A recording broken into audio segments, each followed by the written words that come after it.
How to create a broadcast channel on Instagram.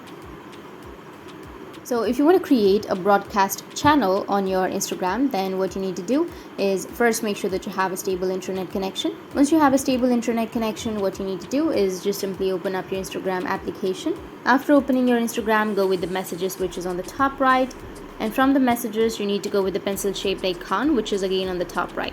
Now once you go with the message shaped icon, then you will have create a broadcast channel right here. But in my case, I have create a group chat.